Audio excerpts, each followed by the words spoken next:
attempt. I think so. There's going to be a little bit of a delay, but I just hit the start stream. Paul, you should be getting the notification shortly.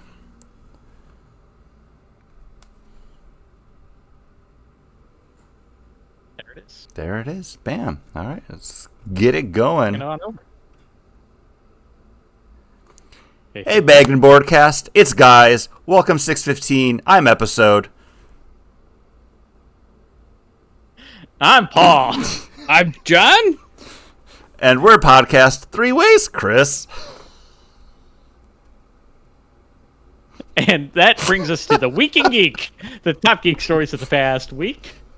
Next is the list of comic books that we are looking forward to coming out July 23rd, 2025. And then we follow that up with our weekly rotating main topic. And this week it's time for part 34 of our great Marvel television retrospective as we get into Disney Plus Moon Knight.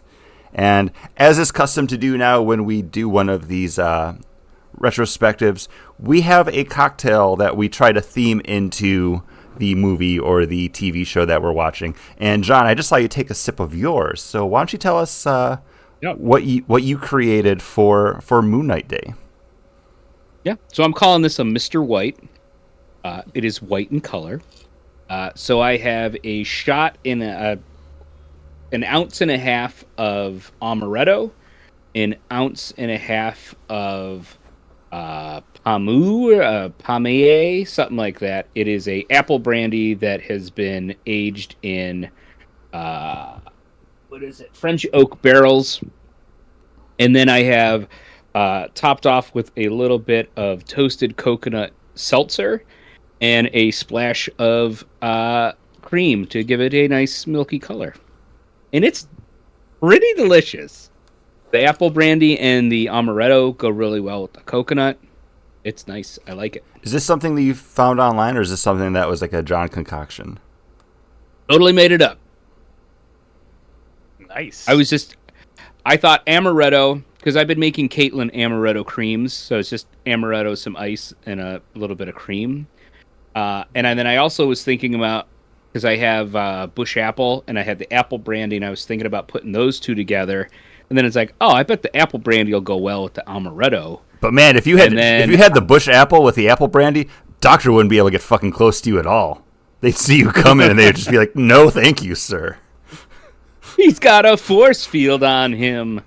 And then I just wanted something to give it, help blend it and give it a little more liquid to it, and toasted coconut. Nice. But it all works. It's a really nice little drink. Paul, what do you have? First of all, are you able to drink today? Because usually you'll tell us like if you can't because you're on call for work or anything. I am on call, but knocking on wood. But also, I made up maybe this would be normally if you made it. Probably you would do an ounce and a half. So I basically cut the recipe in half, so it's like a half serving. This is a Corpse Reviver number 2. It's the one Corpse Reviver that a recipe that I follow and like from the great book that John, you gifted me, and then I already had and we returned, but it's fine. I gave it to my dad and he loved it. Yeah. Oh my goodness, what is it called? What's the book called? Death and Company. Death and Company. Book of specs of how they make their drinks at the bar in New York City. This is their take on the Corpse Reviver number 2. Equal parts gin, lemon juice, Cointreau, and Lillian Blanc, which is basically a white vermouth. And of course a rinse of absinthe, which, up front, if you don't have that rinse of absinthe, the lemon kind of overpowers the drink. The absinthe does bring a little of that botanical, almost licorice, but before it turns like really licoricey, the gin starts playing up and the lemon plays up quite a bit. So you kind of get different notes from the absinthe a little, and it kind of helps boost the gin in this drink a little bit. I did serve it over ice. Normally you would just shake it and then strain it.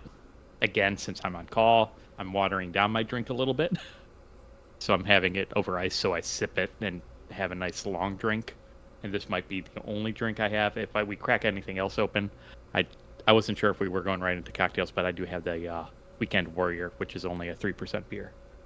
So, and that is one of our go-to cocktails for game days. Yeah, I love the Corpse Reviver too. Yeah. The history of the corpse, and I felt like, hey, what is Moon Knight, except for a person that's been revived, a corpse that has been revived or close to it. Yeah. No, it basically is. Fun. Chris, what do you have? Guys, I picked up a new sampler pack from New Belgium. Or I don't know if it's new, but it's the first time that I saw it. And included in the sampler pack is their Mountain Time Premium Lager. So I figured I would do a beer cocktail today. And I'm going to be calling this Amit's Judgment.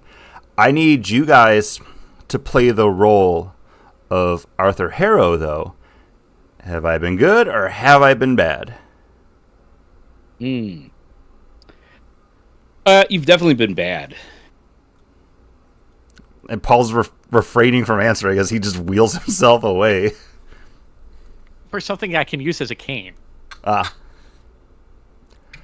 Makes for great audio podcast, but we're just going to say I've been bad. So, this Mountain Time, it's the premium lager. I already mixed in some lemon juice, some aromatic bitters, some brown sugar, and then I still have that Soda Jerk orange flavored vodka. So it's going to be a half shot of that, and then a half shot of 1792 small batch Kentucky bourbon. Get that off the side there. So it's kind of a Boilermaker, but amped up a little bit. That could be good. When he's chugging it. I'm not gonna chug it because it's not bad. It needs a little bit something else on it. It's not bad. I don't know what it is though. Just needs something to jazz it up. More orange Soda Jerk. I mean, I still have like a quarter of that bottle, or like a third even. So, hey, you know what? I'll get to using up that at some point. But from what I can gather from this, I'll probably drink another one of the Mountain Times, unaltered, once we get into the show, just to see how that one tastes. But this isn't bad. I think it needs to maybe like some cinnamon or something, like just to like work alongside that like brown sugar, that orange. But it's not bad. Don't mind it. Yeah. But guys, it's time to head into the Week in Geek. And we always start it off now with our summer movie blockbuster bracket buster update. And we are recording this a week delayed, so by the time you hear this episode, we'll have more movies to discuss. But right now, we are taking a look back at Superman's opening weekend, which was originally estimated to be like 122 million, and then once the actual numbers in, it was a little bit higher at 125 million. But a pretty decent showing. Warner Brothers and DC Studios are very happy with this one. John, you had a chance to see it opening weekend. I went to go see it today, actually, so within the first week of release, but not during the opening weekend. John, initial thoughts, spoiler-free, for Paul, who will be seeing it after this week. But by the time you hear this show, Paul will have seen it. Time Machine. I loved it. We brought Grayson and Caitlin went. It was like a real emotional roller coaster for Grayson, like all the action, and where for him like to be 100% focused on the movie. He was like 6 years old. He's like the right age. Things were happening. He was like, "Oh no!" Really emotional for him, which I loved seeing that for him, and loved the movie. Thought they got the character of Superman and Lex like almost perfect. And I thought everybody did a great job in it. Yeah, I really enjoyed this. I think it's probably the most comic accurate Superman we've ever had, because it does kind of lean into that bright, weird world of like 1960s to 1980s superhero comic books. which is kind of a welcome change from what we've had in the DC universe before with other movies that have come out in it. It feels like there was actually like love and care put into it, and Nice. my concerns about it being overloaded with a lot of different characters and like who's going to be doing what, like what's the focus on it, really was kind of just put to the side like once you kick off with it, because everyone in that movie has something to do, and that's what makes it feel like a DC superhero movie, is all those other characters being there. Because yeah, they could have just focused on the Superman and Lex stuff, but I'm really happy that everybody else was in there. And we talked before the show. Paul had muted his side, so he didn't hear what we were talking about. But I think a way for us to kind of talk about things for the listener and to Paul now, John, was there a standout or breakaway character for you? Jimmy Olsen. Yeah, I get that. The Jimmy Olsen stuff was a lot of fun. Everybody got their assignment in this. They knew what they were doing, and I really liked the Jimmy Olsen stuff. Mr. Terrific, also fantastic, and Crypto. Those were all big. I'm just going to list everyone because Nicholas Hoult too. Yeah, Nicholas Hoult, great as Lex Luthor. Great, like ramped up Lex Luthor. But Mr. Terrific for me was really the standout character, and that's as someone that I don't really like him in the comics. There's nothing wrong with the character. I've just never had like any kind of affinity for him. But I really dug him in the movie. Yeah, and then I think Crypto too. Yeah. I don't know if you guys saw after this movie came out, like adoptions of puppies from shelters has gone up like 500%. Nice. So, I'd love to see that. Hopefully all those dogs do remain in their new homes and people aren't just like making a knee-jerk reaction to be like, oh, puppies are great. You've seen what a puppy can do. It will terrorize everybody. If you have robots, forget about it. But yeah, it's a great movie, and I look forward to more. Supposedly, with how well this has been received and how well it's doing, they are now fast-tracking a Wonder Woman movie as well, which is probably something that had in development, but now they're definitely like, all right, let's go full bore. We already got... No, go ahead.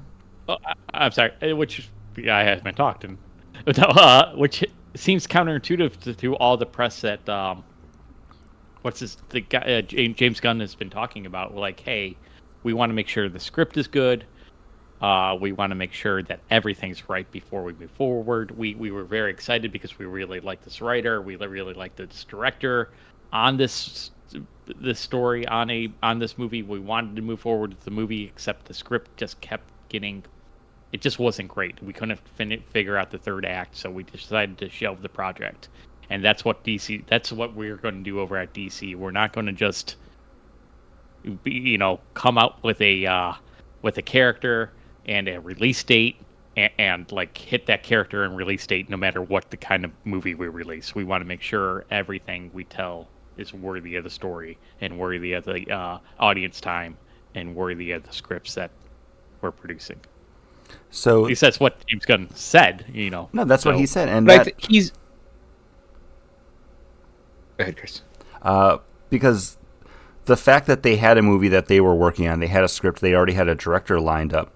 When the news broke a couple months ago that there's something that DC had announced that's already been canceled, my first thought on that was it was going to be the Sergeant Rock movie, but Sergeant Rock never actually had a director attached to it, and the only movie that they've announced that hasn't been filmed and completed, like Supergirl, has been Swamp Thing. So the Swamp Thing movie that they announced with that initial slate of everything coming out from the movies and the cartoons, that's got to be the one that they're like, no, we can't make this work. And I think Wonder Woman was meant to be part of this Gods and Monsters phase for them. And I think they're just saying is they're not like they're just going to be moving it up. Like, oh, this was planned for a couple years from now. We're just going to move this more up front for that. And I don't think I don't think James Gunn is going to be like, oh, we're fast tracking it, get that script done, get this done, get this done. His job is to, yes, we're going to do that, but we're going to still make sure that script, the actors, the this and that are ready. Because I know he's made mention a couple times already about meeting with different actresses for Wonder Woman and trying to find that perfect casting for her. He's already referenced that he's been doing that. So I think it was stuff that was all going to be happening, but he just kind of moved it up in the timeline. And it probably helps if it is indeed Swamp Thing, like we know, because that was originally announced with James Mangold directing it. If that's kind of off the table now because they can't wrap their heads around it, now that's something instead of trying to fix and shoehorn into an already announced like plate of releases. Hey, now Wonder Woman can get a little bit more focus than it probably had before. We also got spoilers, kind of, Paul, but I don't think it's a spoiler. We got our first look at Supergirl, and she also had a poster come out. I'm excited for this one. After watching Superman and already loving that Tom King Woman of Tomorrow book, with Millie Alcock, I think we're going to have a treat because it's going to be a great look at a fun character.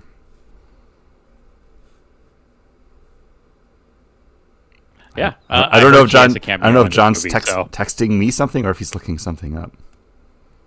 Oh, I haven't seen the poster, so I was trying to find the picture of the poster. All I saw was like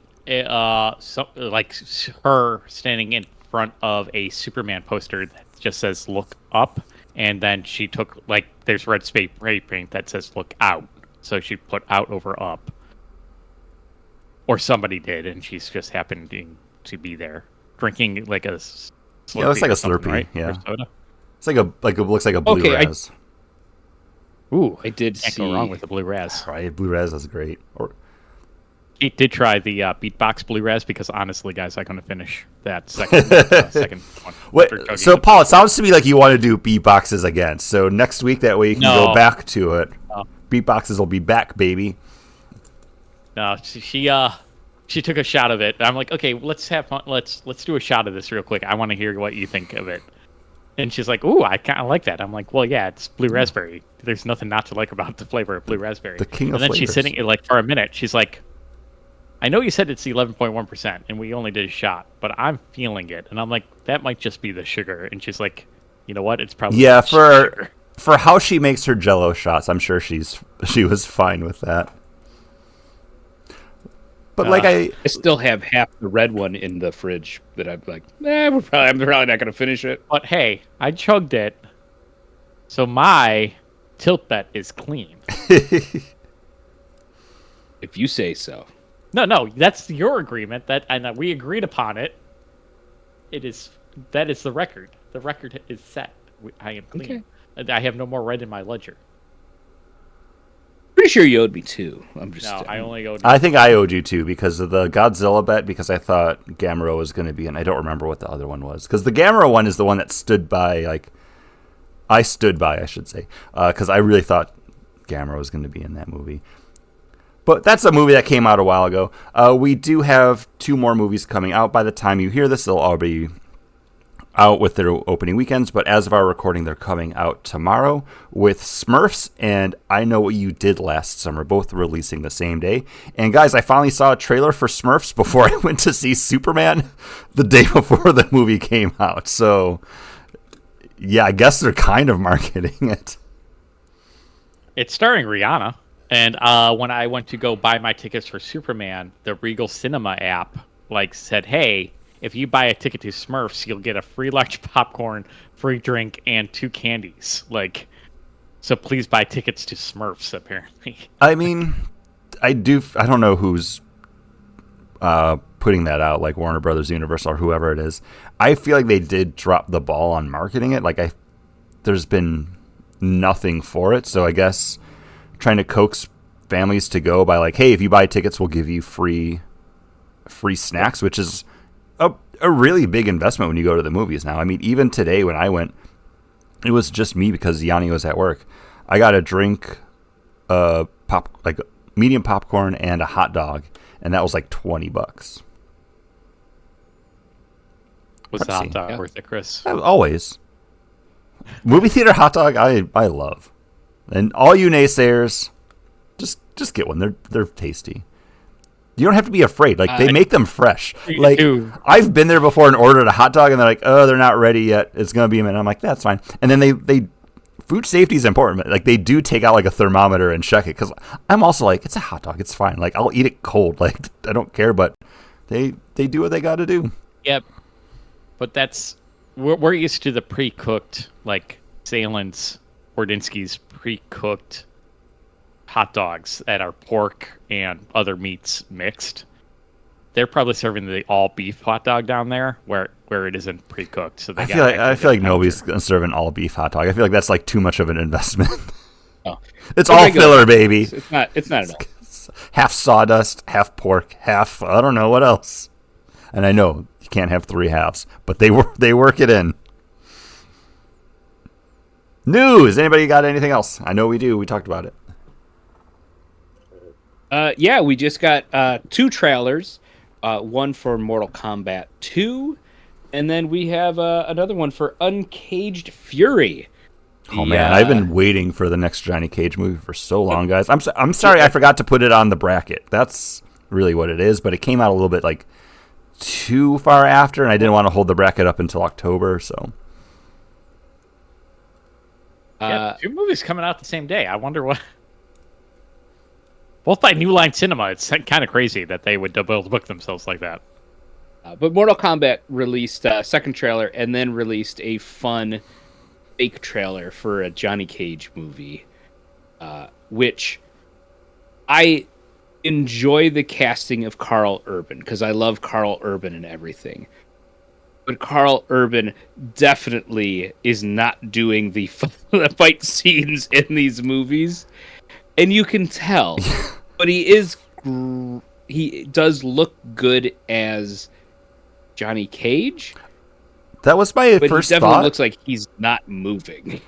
My first thought when I saw he was cast, I was like, he seems a little bit old. But then I was like, well, that kind of leans into the, like, oh, he's more of like a washed up action star now, and that might be part of the shtick where it's like he's not doing all of his fighting in those movies anymore. So like him going to the tournament is going to be like a oh shit moment more than it was just like, oh yeah, I'm down on my luck, struggling actor, but I'm still really good at what I do. I don't know. It could be a fun wrinkle to a movie that I probably won't see because I still haven't watched the first one, even though it looked pretty good. First one. I keep on forgetting the first one exists. It's not great. I will say that. Should be on HBO, Chris, so you have no excuse because that's what it was released I do on. have an excuse. I don't care. That's my excuse. It's like, just don't care enough to like search for it.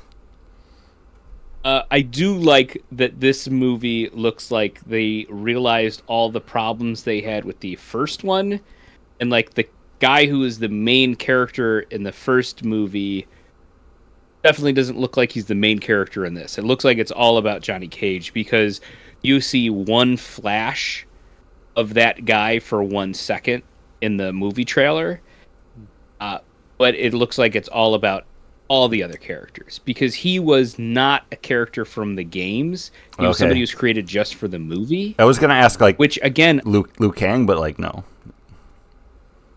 it's not. And I don't understand why it wasn't Liu Kang or why it wasn't. It's Mortal Kombat. They have a million characters. Why create 5 this of them other try guy? the same character just with a different color scheme? I did enjoy seeing like Noob Saibot in the trailer just before we move past it. Like seeing like Noob Saibot, I was like, oh shit, like that's like a really cool like drippy shadow effect. Like, all right, continue. Sorry. Yeah. But it just didn't make any sense, and I was like, oh, is this like even watching the movie? I was like, is this a character I just don't know about? And I know there's been tons of characters that pop in and out, and you wouldn't know them. But I was like, why wouldn't it just be one of the popular characters? But it looks like it is all. It's all mainstay big Mortal Kombat characters. Yeah, like Katana, Jade. I saw Sindel, Noob Saibot, Scorpion, Raiden, Baracus. Sonya. Baraka? Baraka. You're thinking about Mr. T. Yeah, Baracus. Probably. When aren't I thinking about Mr. T? I mean, every time you take off a beanie, you have to do it so you can show off your mohawk that you have now. I knew it. That's a joke just for us. Because nobody else saw that A-Team movie. It's a good movie. It was surprisingly enjoyable. Someone you won't be seeing in a movie, much like the main character from Mortal Kombat 1, will be John Malkovich, though, in Fantastic Four First Steps.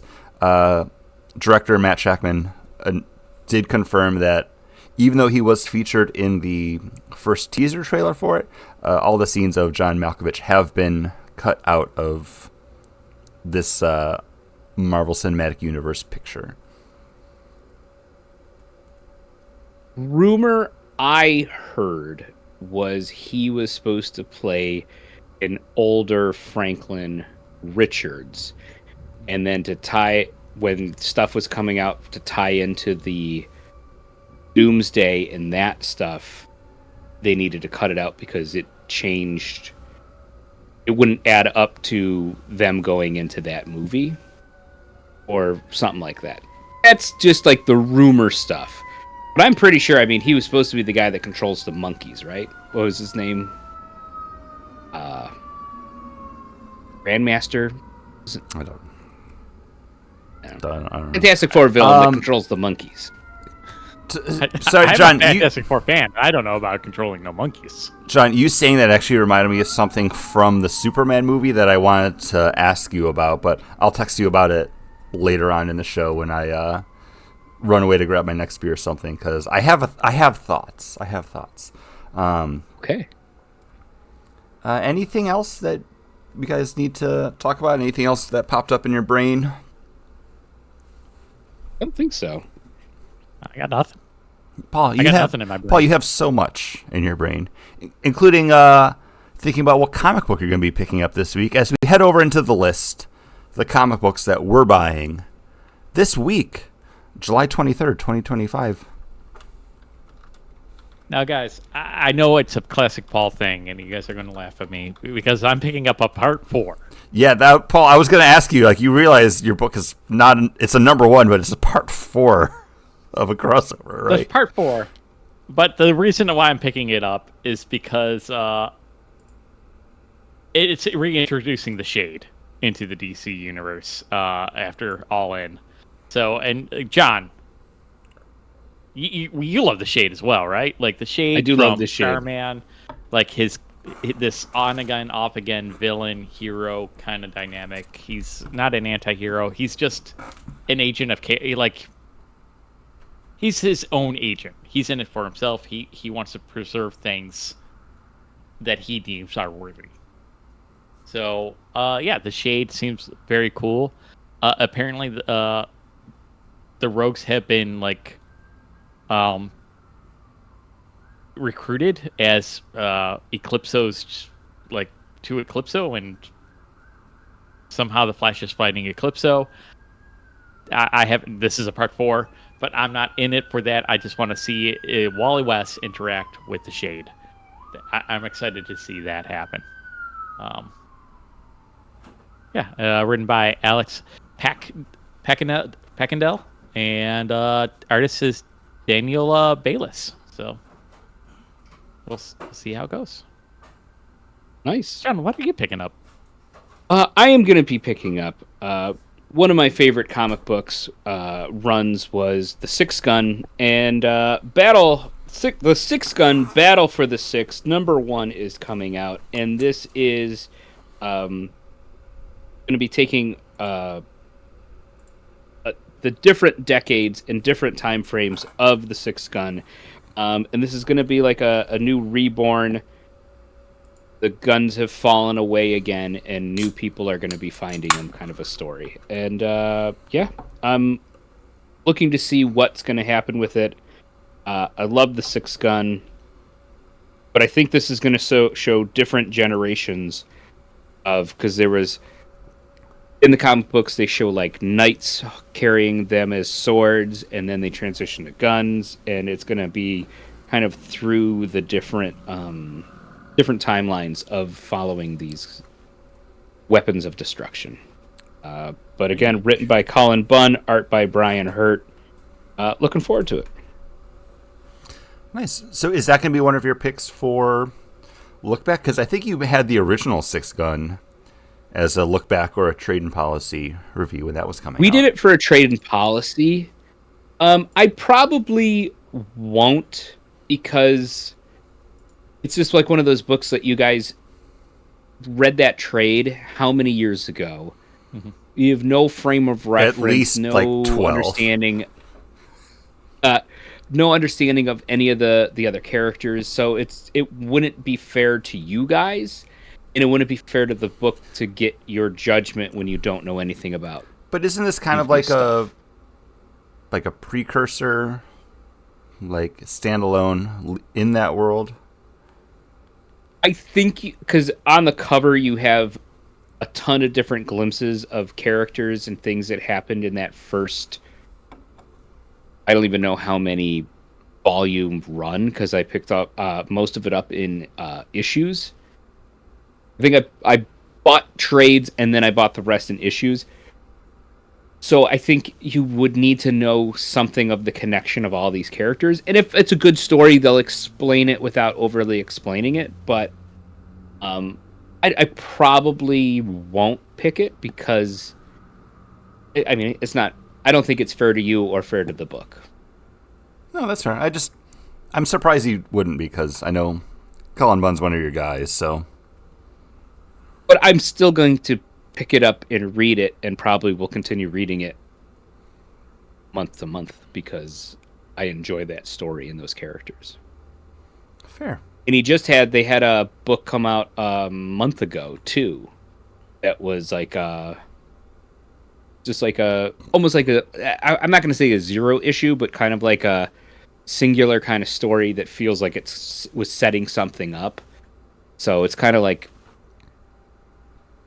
bringing a lot of stuff to fruition, and I'm happy to see that this is coming out. Nice. Chris, what are you picking up, bud? I'm going to be picking up The Uncanny X-Men, and this is number 18, written by Gail Simone, art by Luciano Vecchio. And this is kind of what is referred to in like the anime world as a beach episode. This is the kind of break between story arcs where things have been happening. This is the deep decompression breath in between things, where the city in Alaska where the Uncanny X-Men, city in Louisiana where the Uncanny X-Men have been setting up, is setting up kind of like a lawn feat, like just like a local fair in celebration of the X-Men and the mutants. Like they have proclaimed themselves to be a safe haven for mutants. And the X-Men are going to be spending the day at the fair. Very quiet episode. You know something sinister is going to be lurking behind the scenes that's going to like slowly lead us into the next chapter. So I've been loving the X-Men stuff, and I wanted to talk about this issue to also bring up the new relaunch that the X-Men are going to be having in October, because we have the Age of Revelation starting, which is going to be a sweeping line-wide change to the X-Books akin to the Age of Apocalypse, where we're going to be in the far-flung future where there's been an X-virus that has infected some mainstays in the Marvel Universe, and other superheroes have now become mutants. Some mutants might have died, other mutants might have transferred roles. One of the books that's being teased is Laura Kinney, who you may know as X-23, but it's Laura Kinney Sabretooth. So they're trying to shake things up a little bit. And I feel like that's going to be my jumping off point for this line of books that I've been loving since they relaunched it, because you're taking something that's working, something that's good, and you're saying, okay, but what if we did this different? And it's like, but you just did that last year. And yeah, some of those books have fallen off the table, like they've canceled X-Force and X-Factor. They made it 10 issues, which is still, pretty decent for one of the, but let's be honest, Paul, the B or C tier X books. Yeah. I mean, X-Factor didn't have any of your favorite characters in it besides Havoc, so I feel safe saying that in front of you. But hey, man, I got my X Factor book with Dazzler, so I'm okay. There you go. That's true. NYX was the other one that fell off the table, but X-Men and Uncanny X-Men have been great reads, like fantastic creative teams, which the creative teams will be staying the same, but the books themselves will be shifting to something else and changing direction and characters. And I feel like that's a big ask of me, to be like, all right, let me now reinvest in everything that's coming out, because there's a lot of different books that will be part of this line-wide change. And plug for our Twitch, twitch.tv/BagdenBoard, and our YouTube channel, just at BagdenBoardcast.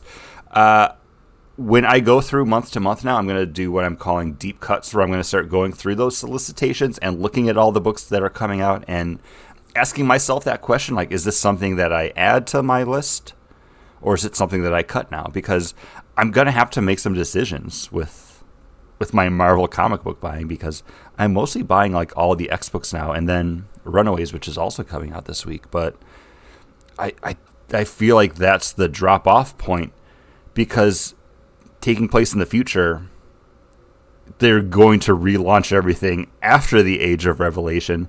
So maybe that's just where I go back into it then. And it's bad to feel that way, because you're telling me stories that I know aren't going to matter in the canon of things. Yeah. It's after the Age of Revelation, that's when X Factor gets back to basics and gets good again. Yeah, that's where it gets good. You are becoming a true X fan again. It's a carousel. Paul's just excited. Jump off and run back on. Paul's just excited that it's probably going to be another X Factor #1 that comes out. They can be like, guys, X Factor's back. And then he won't read it, and then it's going to be like, X Factor 7, start of a new arc. I'm in on this. Check in on these characters.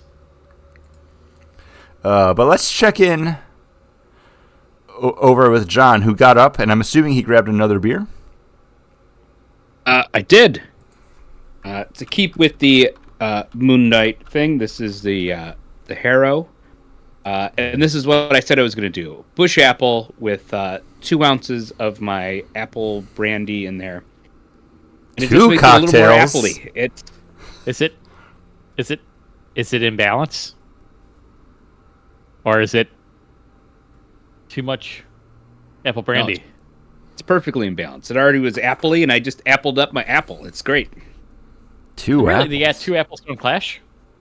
Because there's definitely different apple flavors. Are we? I know we have potatoes on the tier list. Do we need to add apples to Tears and Rain at some point in the future? Because I definitely have apples that I like, and apples that I hate, and apples that I love. Yeah, I would agree to that. If we do that, I'm going to have to do a baking. You got to give me a baking tier, because at Granny Smith, I'm not eating. But at Granny Smith, if I'm it's a great in a pie. Yeah. All right. You got to have Granny Smith. I'll eat a granny. I like a granny. I'll eat a granny. Yeah. After he blows the dust out of it, there he is. It's like cobwebs. I'll put that on the hopper at some point in the fall season, because you guys have seasons up there, and apple harvesting season is one of them. Yeah, I'm going to talk about apples. Okay. Yeah, Pink Lady's great. Gala, Honeycrisp. Ooh, Honeycrisp is an S tier. Sugar Bee, and Cosmic Snapdragon. Yeah, those are great. Envy. Oh, I haven't had one of those ones. Stay tuned for probably April. No, not April. October. Oh, I said April. That's a month, but not apple season. October when we do that, guys. So I'm all discombobulated because right now I'm in Mountain Time because that's the New Belgium Premium Lager, 4% ABV. I don't love this. It seems like with this New Belgium, who has been dominating the IPA world with their Voodoo Ranger and just putting out iterations of that, was like, all right, can we make a beer that's going to be acceptable to everybody else? And like, if you're buying a Voodoo Ranger pack and there's like that person at the party that's like, I don't do IPAs, and then you're like, oh, here, you can have the lager. This seems to be the beer that they made for that person that's going to be like, that's a beer. But it's not that great of a lager. John, have you had this one? I haven't. I don't think I have. This is part of that thing of people are going more to just regular, lower ABV kind of beers, and the breweries are trying to keep them in craft versus going to Miller and Coors and other things, because like Miller Lite is gaining shares right now. It's our area, Labatt's, Molson, all of those beers, like Miller is kind of rising to the top. Coors Light is dropping, but Coors Banquet is absolutely like a Goliath right now. It is steamrolling and just selling like crazy.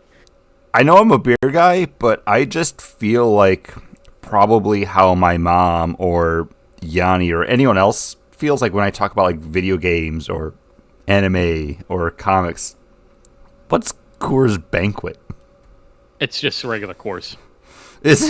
I'm just like, what? Yeah. I know these words, but I don't know the order that they're in, what it means. It's like calling a Miller High Life. It's like, it's the full, I guess it's the full title, right? Like, yeah. It's not Miller Lite is it's a different beer. What's a genuine draft? So, genuine draft, yeah, that's another one of them.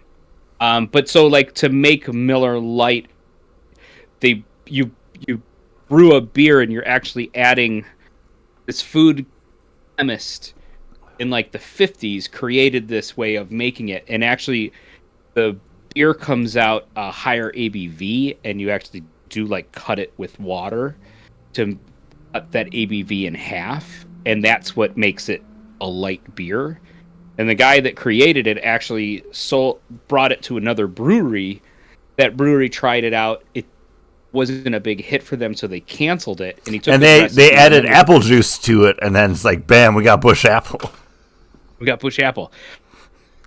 And then Miller came in, and one of the people at Miller had actually had that beer, liked it, brought him on to make that beer for them, and then they promoted it and sold it. So Miller Lite is actually the second, but the real start of light beer. And I think that's one of the reasons why I think Miller Lite out of those light beers is one of the best, because it tastes like a Pilsner. It tastes like it's supposed to taste. Yeah, there's like Coors Banquet. The reason that thing is popular is the show Yellowstone. The characters in that were drinking them, and they were in the stubby bottles. The stubby bottle, and people were watching that, started drinking them, started having them at their house or having them at parties, and people coming over and trying them and being like, hey, this is pretty good. I like this. Because it wasn't a light beer. It wasn't a craft beer. It was just like a beer. And that thing has now blown up because like that initial person who was watching it at from Yellowstone. Hey, boo-boo. Hey, they're trying to drink up my beers. They're dressing them up. Person, I want a corn lager. That person was buying it because of that. And then people then tried them, and then they've continued on drinking it. If you had asked me 4 or 5 years ago, hey, would you purposely put up a stack of Coors Banquet in your beer area? I'd be like, you got to be out of your mind. I was selling out of my Coors 12-pack bottles, 12-pack cans, and 30 packs this September on for the bill season. That I was like, well, guys, we really just need to put up stackers so we can keep our glides full. Like people are grabbing them, we need to have it, and I've kept it up. It's gone from September through bill season, and I still have it up, and I still yell at my salesman, going like, "Order more Coors Banquet. We keep selling out." So, friend of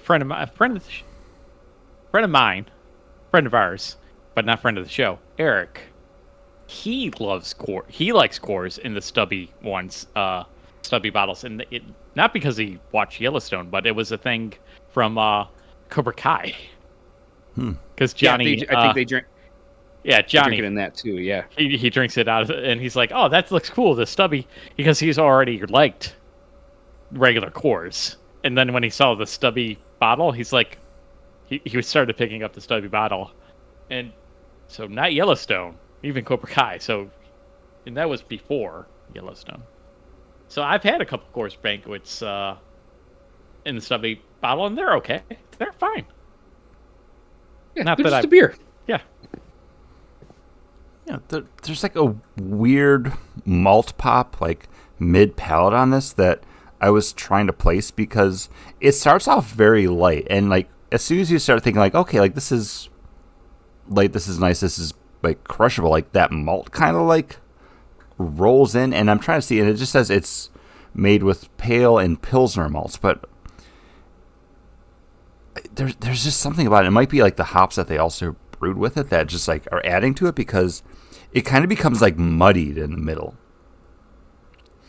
And like when I like Googled it to see, is like, oh, people that are drinking it like compare it to like a white wine or pear, and I'm like, I'm not getting that. Like it's a craft brewery trying to do a mass market beer, and when you're not known for doing that kind of stuff, and like you're trying to like dress it up, like it's not as good as one of those like cheap like Coors or like Millers. Like it's I don't drink just like lagers ever. Like I always try to do something new or different or fun for the show. But like if I go to my beer store and I just want something I can sit down and drink on the porch while I'm reading or playing games, like Moosehead Lager, I know it because they have it at Epcot. That's great. Like that's a nice, bright, And also, you're crushable, one of the sweet people lager. that ordered. You also ordered one of those huge trailers of it to survive the presidency.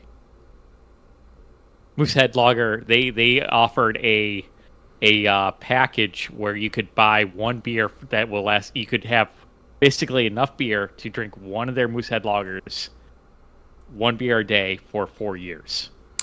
Okay, I did not know about that, and I'm glad John also had like a look of like, the fuck?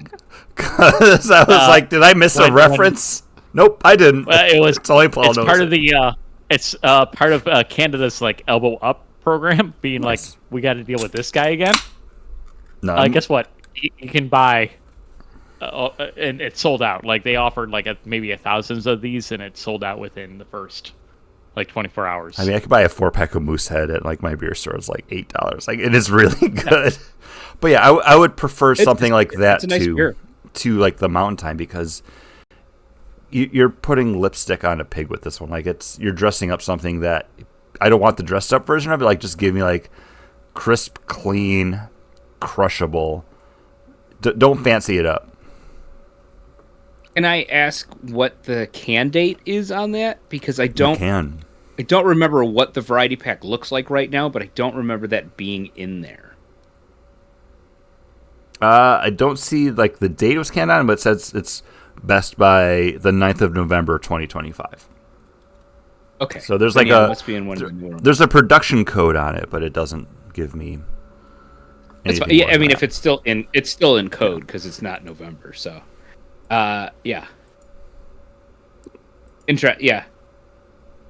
In the chat, I sent you the link to the CBC. Okay, something popped up, and I was like, I didn't see like a notification. Yeah. It was 1,461 beers. That How you much could was buy it? For three. I think it was $3,000 Canadian. You get the trailer too. I think you get the case that it comes in. Yes, the huge case.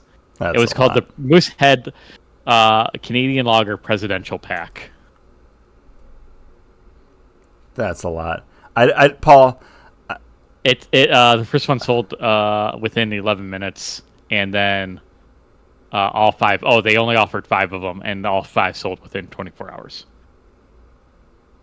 They also made another 5 packs, and that all sold. so I saw something that John sent me to read, and it's about hot dogs. It's not the thing that Paul said he sent over.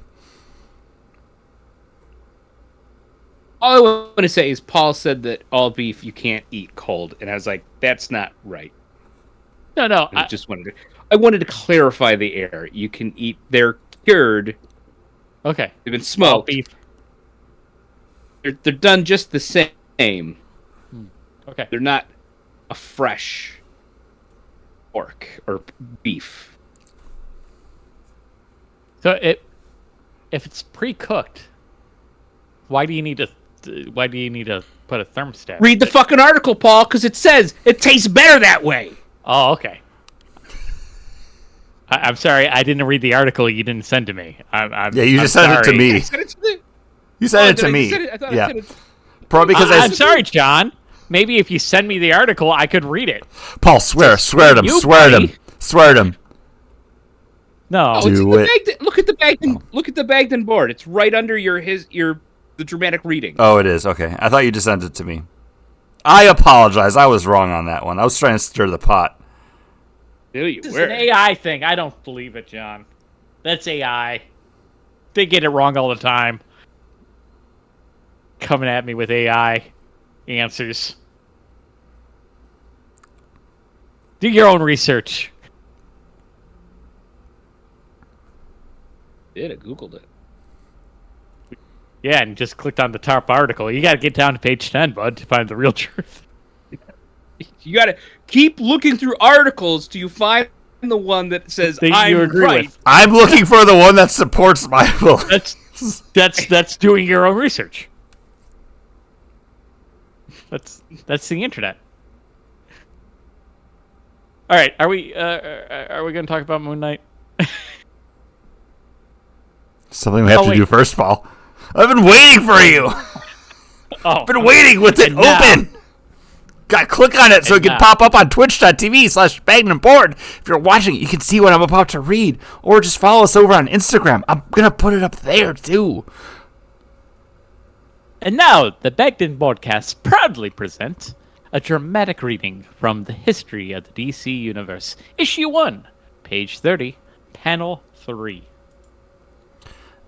Guided by the ghost of his namesake Civil War ancestor, Sergeant Jeb Stewart, and his crew, Art Asher, Rick Rollins, and Slim Stryker, commanded the haunted tank.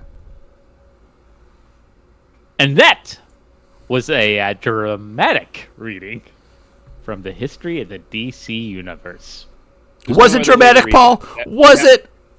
Was it? It's my favorite thing that Mark Waid is working on right now.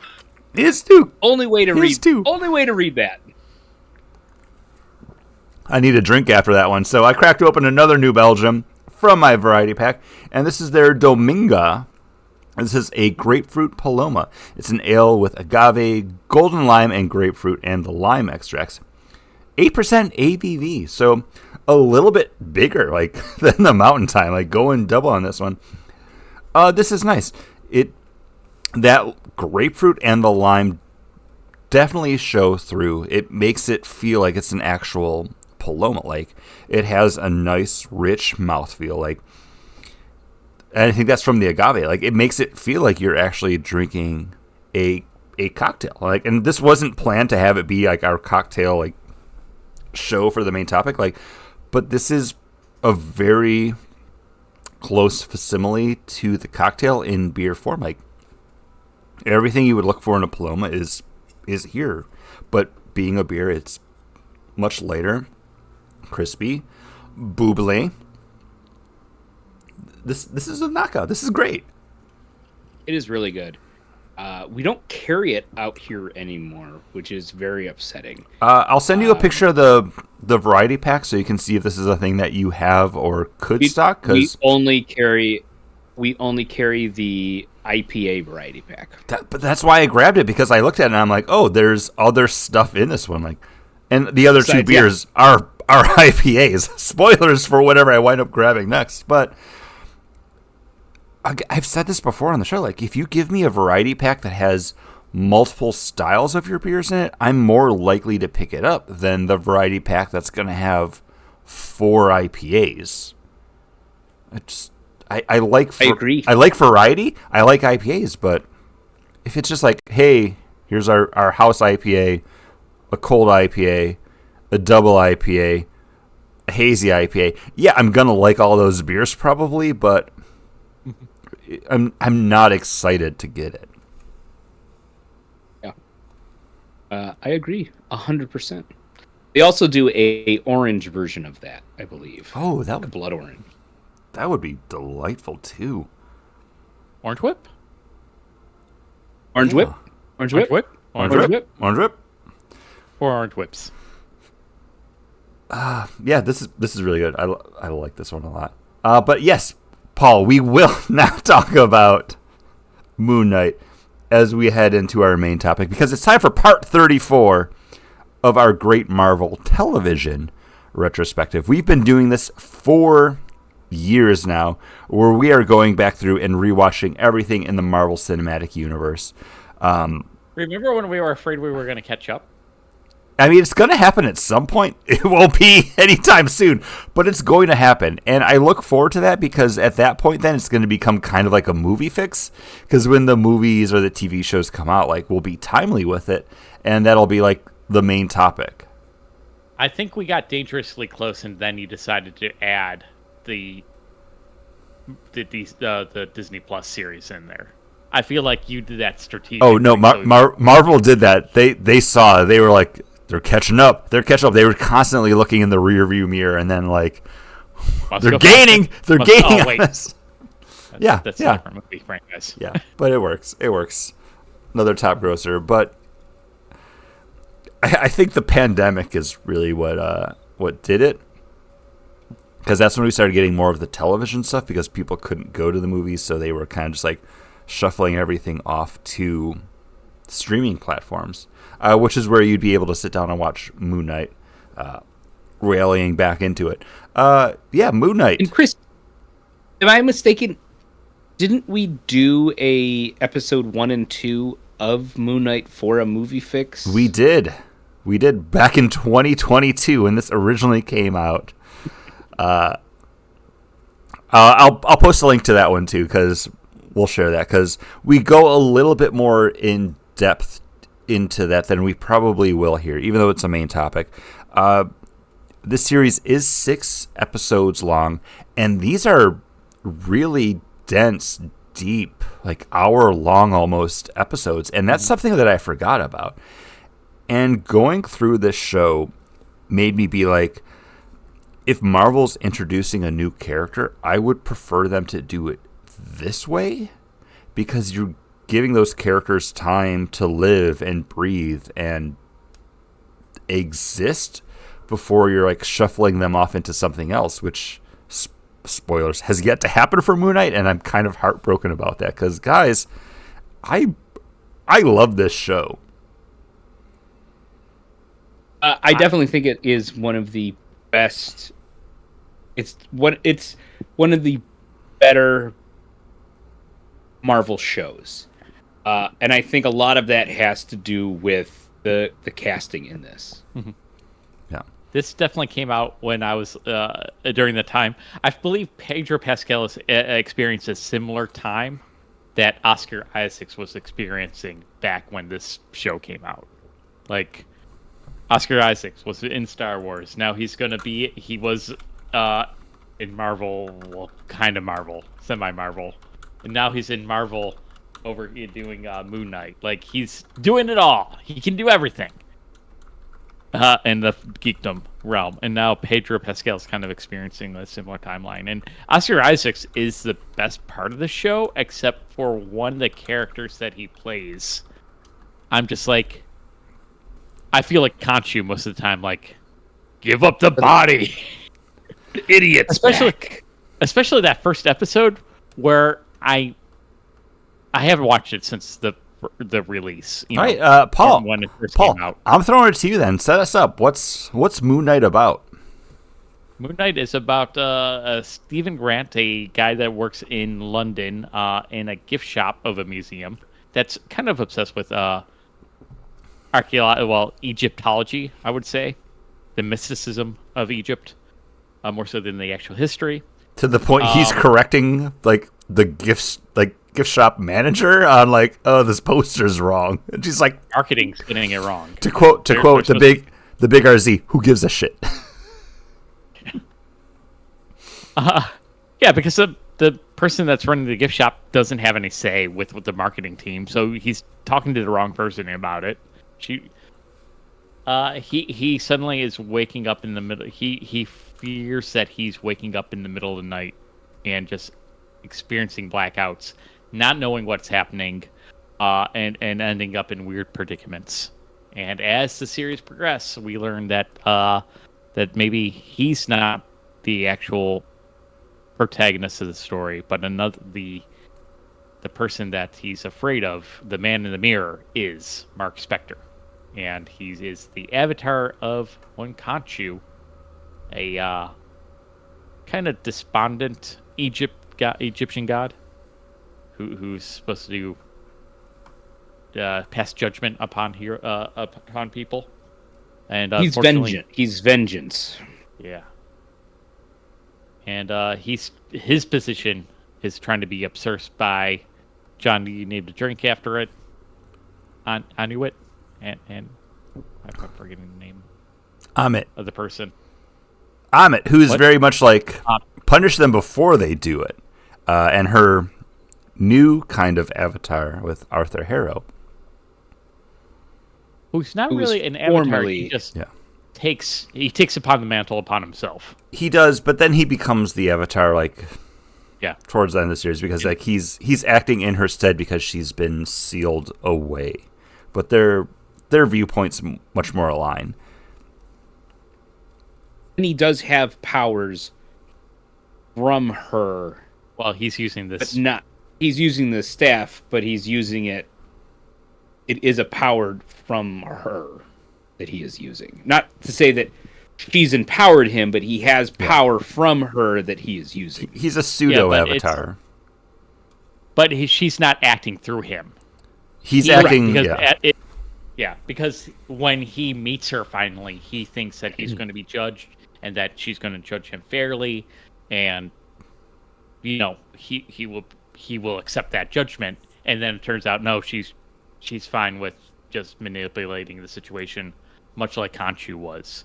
So everything that he believed about her is not true as well. So he's just he's yet again just a pawn. There is no great moral high ground that she possesses over Khonshu. I think you nailed it with the casting in this show, because Oscar Isaacs does fantastic as all the different iterations of Moon Knight that we get and will wind up getting at the end of the series. I literally forgot Ethan Hawke was in this, and as soon as we started the episode and it cuts to him like drinking and like smashing the glass and like putting his sandals up, it was literally like, I forgot that this starts with Ethan Hawke being like that religious zealot, and like instantly we're gonna jump over to movie fix territory. It made me think like Black Phone with the grabber. It's like he plays such a great villain, but and part of that is because he's so likable. When I think it's in like episode 2 or 3 where he's walking Steven around like their compound, where it's like, oh, this town used to have the highest crime rate in the city. Now people don't lock their doors. We have vegetables. Help yourselves. I made the lentil stew. I used Gunther's recipe. Hey, Gunther. Yeah, we're all learning languages. You're like, oh, yeah, I get this guy. Like, this he isn't presents bad. a compelling argument. He does, and I think is, that's not in like that same vein as people like Killmonger, where you're like, oh, this is a villain that I kind of get behind it, but it's like, I can kind of get behind it. Like, he's not completely wrong. except Stephen points out, like, yeah, you're crossing a line there, bud. Like, you're going to kill a child that's going to do something 30 years from now? Yeah. I enjoy the show and also then don't like the show because of those kind of moments. Because I kind of want to see Moon Knight do cool stuff. But often the show will slow down for either these philosophical arguments like we have here, or what happens is it's this going back and forth between Steven and Mark, and then like trying to, especially the last 2 episodes, where just you think you're ramping up, and then the series slams on the brakes, and then just delves into like them trying to find balance, and it's like I understand it, but also that's not what I was coming there for. Like there was no moment where I'm rooting for Steven. I guess maybe I don't think you're supposed to root for Steven, but you're supposed to root for Mark and Steven to find that peace, because the entire show is about the balancing of the scales. Yeah. And I think if you were just to make a darker and gritty Moon Knight, I don't think it would be as good, and I don't think you would get these actors for this. I think because it is a story about all the personalities, and again, like, if anyone is to ever know anything about Moon Knight, is he's had all these personalities. He's crazy. You don't know if he's crazy or not. Sometimes a writer leads it more into this, more into that. But I think this is a great way to introduce people to the character, but also to put him on the screen or a screen. This story, I think, works almost the best for it. And this is I love Moon Knight, and I had a conversation with a coworker who reads a lot of comics, but it's nothing that timely, and he looks for things that are like reviewed very well or rated this, or people say it's great things, and then he just kind of picks and chooses from those things. He's not like a diehard. He would love Paul's picks for trading policy then. But Paul, that's the person you should be courting. Like, when you put these out and you're like, okay, we're going to read this. Targeted advertising. Invest. Invest. Paul's right. Click, click, click, click, click. But he messaged me and said, hey, should I check out this, or Jeff Lemire's Moon Knight? And I was like, I don't think you should read Jeff Lemire's Moon Knight as being your first, like, Moon Knight book that you read. If I were going to read anything like Charles Houston's Moon Knight, then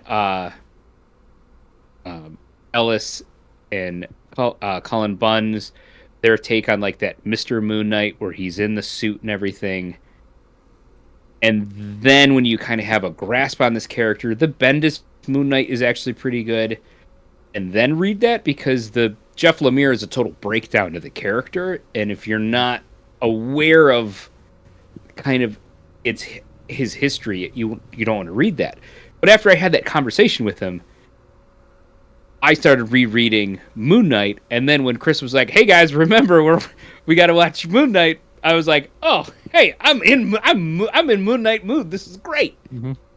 But I think trying to tell those stories, and even like the Charles Houston one is that like kind of rebirth of taking everything that happened before, but bringing those characters back to being Moon Knight is good, but I don't think it would work to get people interested in liking it. But having those personalities in the one body and him switching between them and there being a third one that you don't really see till the end is definitely a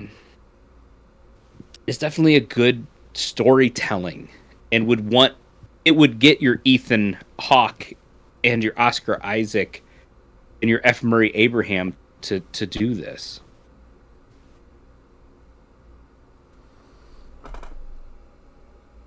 I didn't want to step on Paul because he was nodding. I thought you were going to run with it. No, I agree with everything you say, John. It's just like especially during the rewatch, where it's like, okay, I guess I didn't rewatch it starting 2 weeks ago. You know me.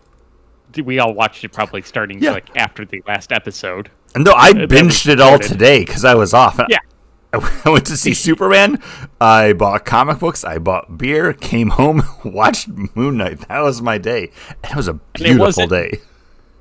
I didn't watch all of the episodes all at once. Like, I spaced it out, but also in times that weren't probably the best for me to be watching this with a critical eye. Like, I was watching it on the treadmill. Some of the episodes I was watching it on the treadmill right after I got home from work, and for whatever reason, right at this time of year, the sunlight comes in right from the basement, so it's really hard to see the TV, especially when they're doing the darker scenes. So I'm like, okay, well, I got closed caption on, I can kind of hear it, but like, what am I missing right now? It's especially that first episode, man. Maybe I just don't like this one.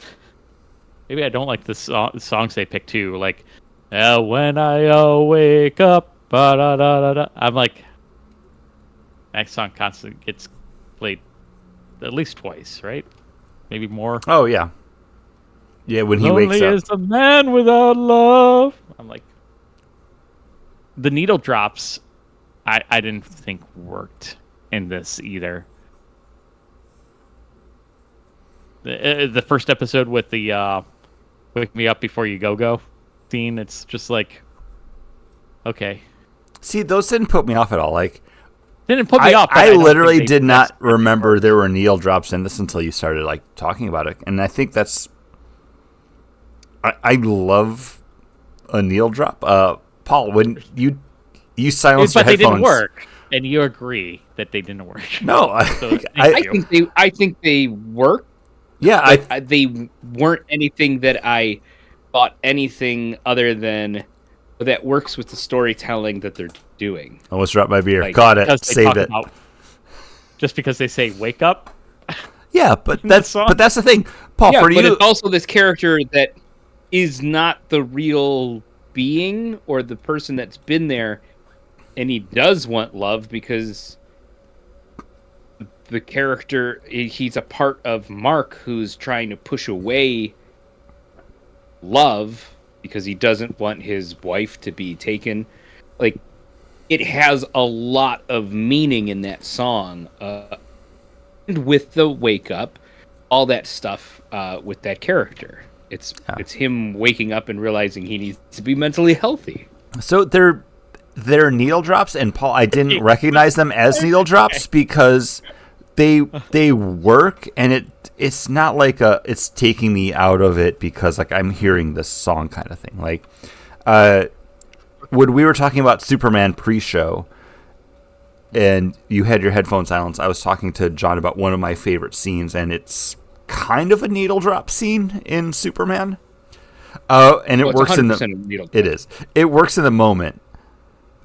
And I didn't have that like, okay, they're playing a song, this is taking me out of it. Like I have from other like comic book media, like the James Gunn stuff with like Guardians, or even Umbrella Academy over on Netflix from Gerard Way, because that's a very needle drop heavy show. And it's one of those things where it's like when you hear that song, you're like, okay, they're catching my attention now because I know the song. They want me to pay attention to what's happening in this scene.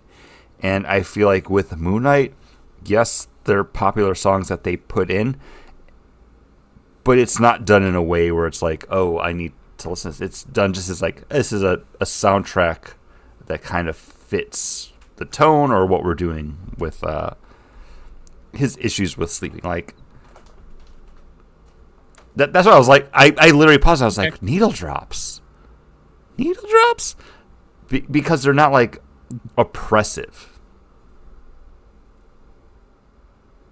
Yeah, and maybe you felt that way. Like, and that's fine. Like, this isn't like a make it or break it. I didn't think they helped elevate the scene at all, and the choice just seemed like, oh, just because wake up is wake me up before I go is the needle drop of the very first of the first episode during that fight scene, and then when I wake up, and that might fit. I know I'm gonna be. Oh wait, no, that one wasn't in it. Proclaimers, 500 miles. I understand where you're coming from, Paul. It doesn't elevate it, and for me, it's not upsetting because it's kind of innocuous because it doesn't impact the scene at all. Like it's background music that I'm like, oh, wham, cool. Like I literally forgot it was in it, and I just watched it like 7 hours ago. So like all 6 episodes all at once. Yeah, I binged it. Got home, I made us snack wraps for dinner, and I went through it all. Good for you, man. Good for you. I did it over the course of the week, like 2 episodes on the treadmill one day, another episode here, another episode. They're like staying up after Kate goes to bed, like watching one as I'm falling asleep. So I didn't give this the best chance for a rewatch. I will admit that. So maybe that's why I had such a hard time with all the Steven and Mark stuff this time, because I'm like, you're trying to get through your. I know where it's going, so Yeah. I just wanted to get through it, and it was hard for me not to just like skip ahead. I watched it over the week and a half or whatever we were between shows. But like I was watching it on my lunch break, so I watched a half hour here, and then I was like, oh, get home, and I got a little time before like the kids come home. You lazy son of a gun. I got this time here.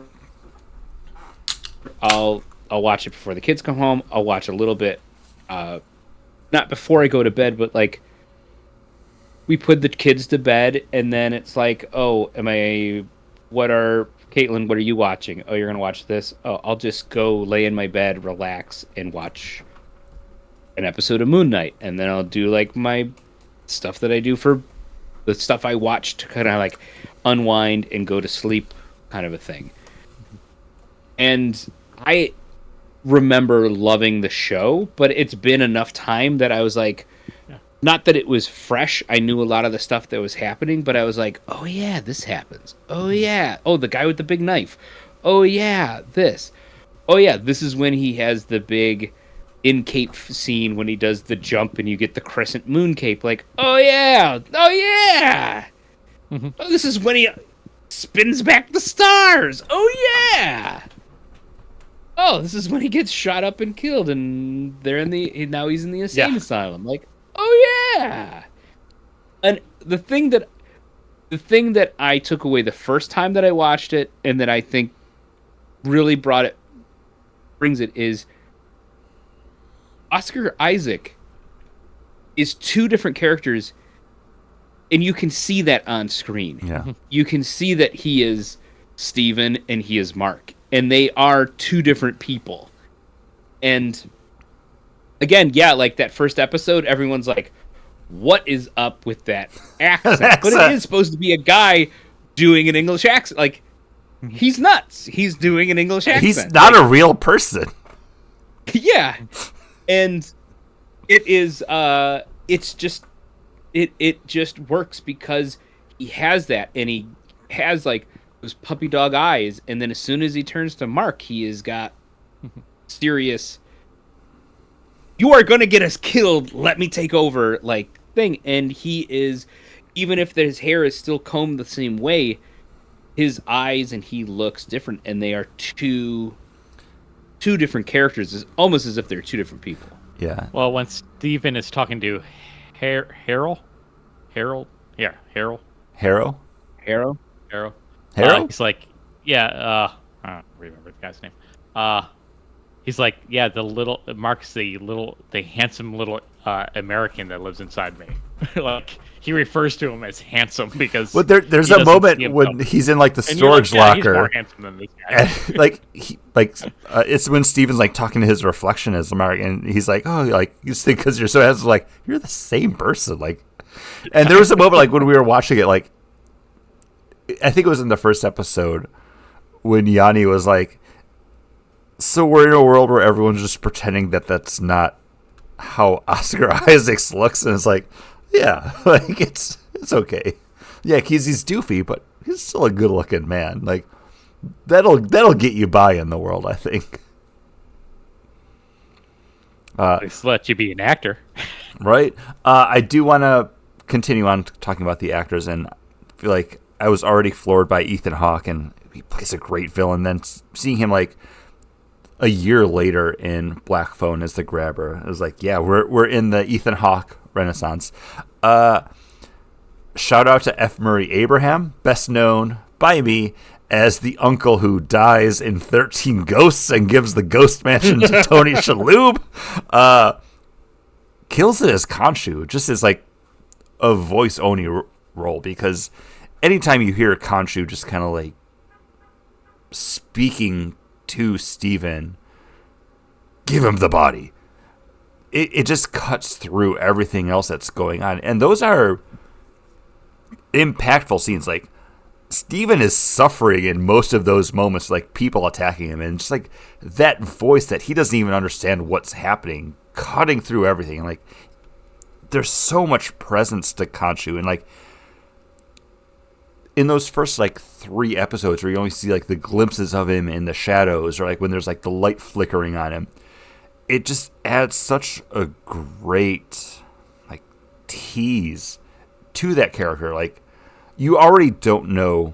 I mean, we do because, comic book nerds, but you already don't know what's happening in this world, and seeing that gigantic bird's like skull on top of the body with like that staff.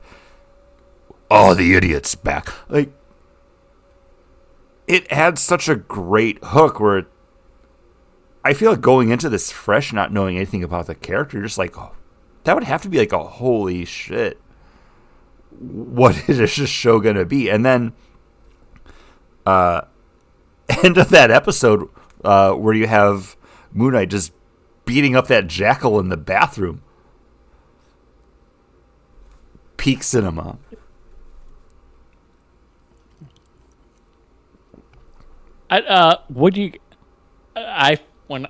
Probably because of how I watched it, I was like, man, I really wish this was a Marvel Presents special feature presentation, where it would have been like, nope, its own 6 thing. episodes. Give me 6 episodes of this. If this was like boiled down to like an hour or an hour and a half special, I don't think I would have enjoyed it as much, because it needs that room for Mark and Steven to basically find each other, and then all the Khonshu stuff. And we haven't even gotten into like my favorite character with Tawaret, the hippo god, because she's delightful. Yeah, Come on, Paul. Hippo god that's ushering you into the afterlife. Love her. But she seems like this like bad, like poor guy that forgets her own lines, so she's been doing it for eternity. She's like, I got cards for this. That's endearing. That's one of her idiosyncrasies that makes me love her. And then when she empowers Layla, like at that moment I'm like, oh fuck yeah, let's go. Like, and I think, jumping ahead, like part of why I'm sad we haven't seen anything else come out from this is because Moon Knight's fantastic. And I don't know if it's the fact that like it's Oscar Isaacs playing him, and I don't fault Marvel for casting Oscar Isaacs as Mark and Steven in Moon Knight. But give me more of him. Give me more Layla as Scarlet Scarab. Like, I came out of the show being like, this came out 3 years ago. Will probably be 4 by the time like I finish this sentence, because time. This has not been referenced or called into anything else, and I think that's a disservice to the Marvel Universe for how good this is. But also, I think that's a thing to celebrate about this show, because yes, this takes place in the Marvel Universe, but it's not dependent on that continuity. Yes, there's some references to things that have happened in the MCU in here, but they're negligible. Like, this could take place at any time in the MCU, because it's not so dependent on like, oh yes, Moon Knight episode 1 takes place before this episode of this, but takes place after this movie of that, so episode 2 is now here. It stands well enough on its own that it has that kind of, I don't want to say old school, but like that beginning of the MCU where it's introducing you to a new character, new corner of the universe, and it's just doing its own thing. And now, sorry, a little congested, getting verklempt. I want to see more of these characters, because you did such a good job building them up in these episodes that you left me hanging, Marvel. I think a lot of it too was they wanted the Marvel shows to start leading into cinematic stuff, because they were getting stuff up and running again. And I think some of it was Oscar Isaac also not being available to do anything more, and Oscar Isaac also being like, if I'm going to reprise this, I want it to be good. I want it to be something that I want to show up and spend 6 or 8 months to do, because it is a time commitment. And I mean, we heard that from I can't think of his name, who plays Hawkeye. He says like if I'm going to show up and spend 6 months making a movie or making a show, I want to be paid properly for my time and not get lowballed. And I think that's the thing, is like, if I'm going to spend half a year being the star of a show, I want it to matter and work out. But if I have movies and this and that I need to show up in, I'll do that. I think we are far away from where the MCU was when it started, and where we even started doing all of this, because we haven't talked about it yet, and we'll get to it eventually at some point, probably within the next couple months. But supposedly, and I have not fact-checked this yet, the post-credit scene for Ms. Marvel has been cut from the last episode now, because it doesn't line up with the time frame that Marvel's laid out in the Ironheart show that just came out within the last month. So they're like, oh, we did this thing teasing something else, but now we've put something out like 2 years later that doesn't lead in or feed off of what we had said, so cut that. Is Marvel kind of at like that critical mass of like what they've teased and what they've led into? Because we've had a lot of movies and characters and post-credit scenes teasing something that we should be looking forward to that hasn't had any kind of payoff. But we've had more stuff introduced that's promising some kind of payoff. Like, and I feel like this is like the faltering point now. Mm-hmm. Yeah, I think we're happy to have it, though, right? Like, just have something for Moon Knight. It's a character that, John, I've read because you brought it to the table. It's a character that I've never really been that interested in. So, like, when I heard a Moon Knight series, I'm like, okay, and it's well done. I have my issues with it. It's not something that it's not gonna get. Paul just doesn't like Wham. He will never forget what George Michaels did. And I don't like how just like the kind of mean spirited the Last Christmas song is. Like, oh, that's my favorite like, hey, Christmas song. But only sung by Ashley Tisdale. We all know. Oh no! Any version of Last Christmas is great. There's a Jimmy Eat World one that's fantastic. Love it.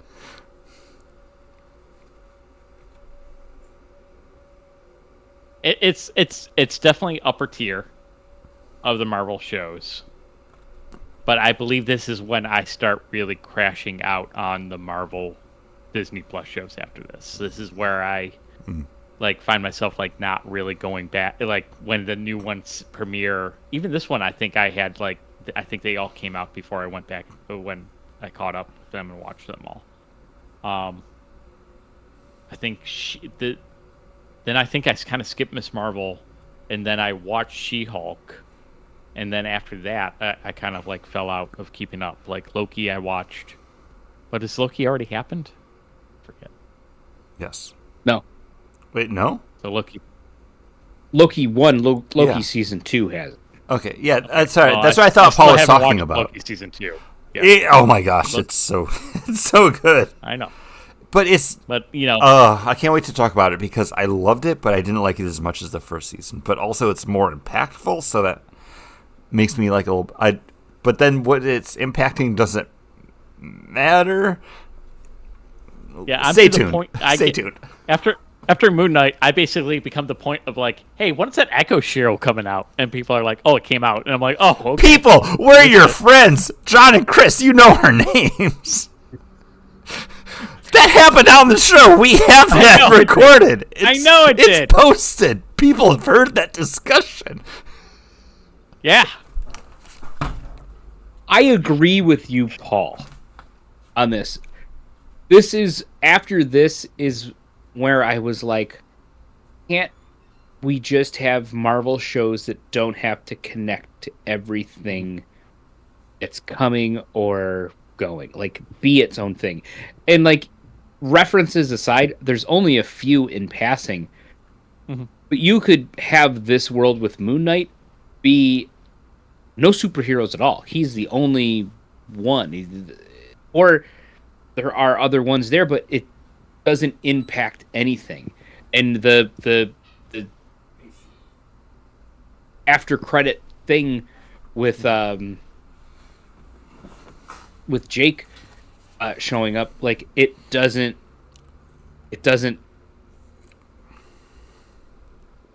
go to the next movie or the next show. It's all contained in itself.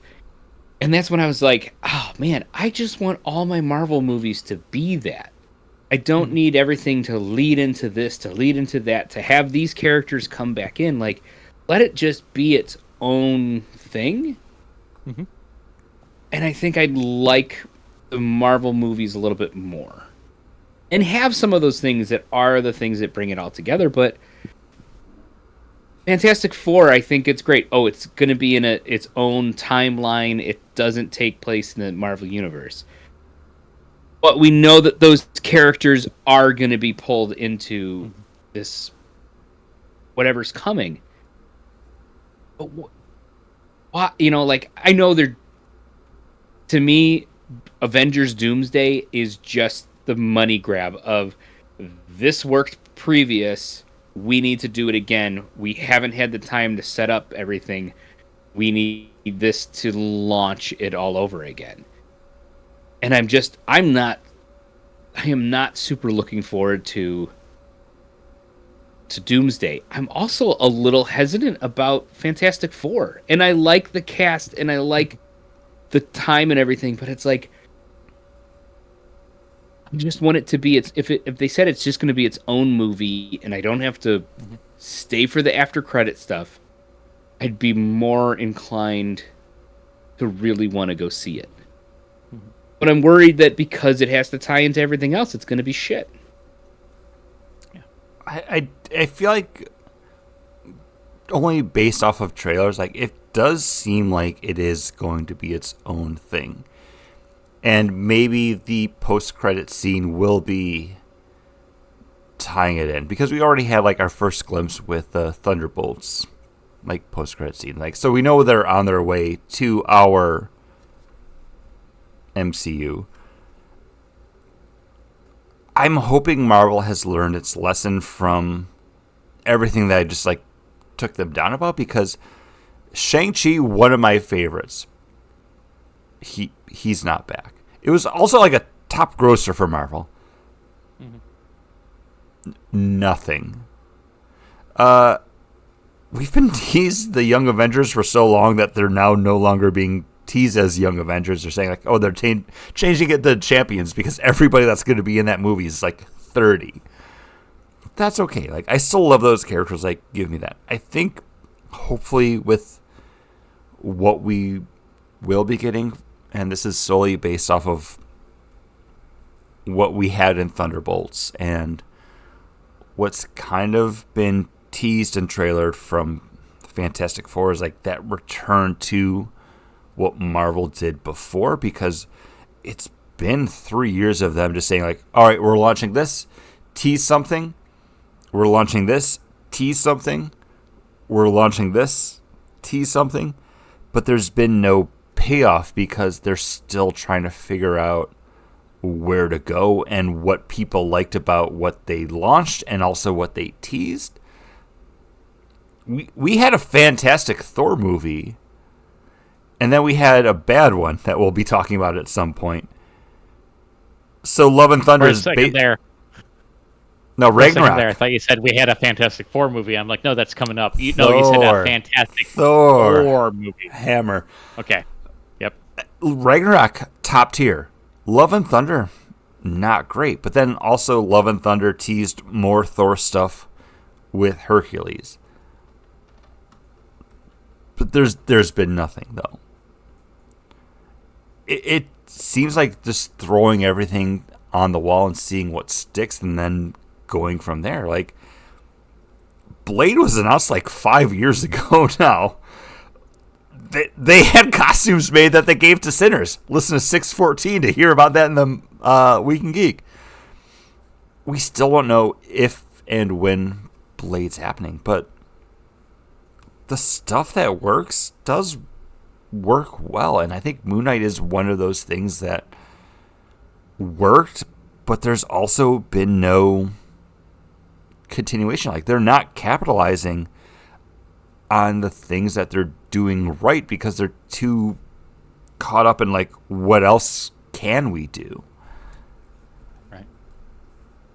Is it a different mind frame? Because let's think back to when Iron Man was released. It wasn't part of Disney. It didn't get released. Was it released with... No, it was some other distribution company, right? Paramount. Paramount distributed it. Marvel was maybe going through bankruptcy again at that point. Like, it was close. Yeah, it was kind of like their Hail Mary. Like, they had this and Incredible Hulk, like, bankrolled and, like, filming and, like, ready to go. But if they didn't work, like, that probably would have been it. All wearing, like, hey, let's not let another Elektra, the movie Elektra, happen again. Like, we're going to tell a story that we really want to tell the way we want to tell it. And it'll be whatever happens with it. And we're taking a big gamble. We're bringing Robert Downey Jr., who is coming off of, his alcoholism, and, he's making his way back. And we're just going to do it. And it'll be fine. And now, almost 20 years in, everything is now part of the machine. Part of, like, hey, if these don't earn $100 million, $100 million, $200 million opening weekend, it's a failure. Yeah, if it's not a $1 billion movie, it's a franchise failure. is dead. We look at Ant-Man and the Wasp and like, not a great movie. It didn't make $1 billion. It's fine. Low grossing. And now they are. Is it that then Disney Plus was supposed to be that like kind of freedom for them again. And we get shows like Moon Knight where they kind of have that freedom to try it because they just want to put out. They just need to give the people a reason to log into the app and sit down for a couple hours to watch it. I think that was the promise of Disney Plus, Marvel on Disney Plus, and then somehow it became part of the cog as well. Yeah. I think it was always a little bit going to be part of the cog. Another cog in the machine, I should say. Yeah, I'm kind of. But yeah, I think it was supposed to be a way of like these characters aren't. We know they're not gonna make $1 billion in the theater, but they are going to be able to get people to view stuff, keep them on the app, but also continue on these stories. I mean, Falcon and Winter Soldier is one of those. Like Falcon and Winter Soldiers is the zero issue to Captain America that just came out now, like 4 years later. But I think they were there to tell stories to keep people involved, but also characters that they don't think could hold a movie, but could hold a show where you could tell good stories with them. Because for the most part, we've had really good, great idea and stories for those characters. WandaVision, Loki, Werewolf by Night, which I think is up next. Yeah, which watch it in the German. It's great. It's very film noir. Oh no, I'm sorry. Next up is Doctor Strange in the Multiverse of Madness. Werewolf by Night's like 4 away still. Jeez. But yeah, I think after, if you weren't going to tell stories, if you're going to start telling new stories about characters, what I think they needed to do was just make them all on their own individual movies and not worry about pulling all those characters together, but get people interested in these characters by having these movies. And then if it works right, have that big event movie again, but have it down the line. And I mean, it just feels like they're doing the event movie because they need to make money and they need to restart everything again. But it's just like, it feels less daunting than being that person who's like, I haven't seen the last 5 movies. Am I going to know what's happening in Avengers Endgame? I don't know. I think that's one of the reasons why, and they have the tagline or it's not tagline. What's the second after the colon? What is that called? Subtitle? Subtitle. Just for sake of this. That it's Fantastic Four first steps. Like they put first in there to try to get people to be like, hey, this is a first movie. Don't worry about everything else. First steps. Fantastic Four, first steps. You don't need to know anything else. Fantastic Four. I haven't seen the first 3. Maybe just like the reason why Xbox 360 was called Xbox 360 is because the PlayStation 2 was coming out and they didn't want, or the PlayStation 3 was coming out and they didn't want to be the Xbox 2 on the shelves with a PlayStation 3 because they were afraid people would walk into the store and be like, well, I want the better system. I'm going with number 3. It's a third. It's going to be better. Like, do you think that's at all why Fantastic Four First Steps, like that's why First Steps is in there? I do think that is a big quantifier for why it was titled that way because, like, yeah, we've had 3 other, I can't say recent because it's been over the past 20 years now, but like we've had multiple other Fantastic Four movies, but I feel like people know enough and are media savvy enough that they would realize like, oh no, this is like the first Fantastic Four movie, but for like catalog's sake, I feel like you need to have that little addendum to the title with that first steps to be like, oh no, this is a different movie from Fantastic Four or Fant Four Stick that came out in like 2012 or whenever it was.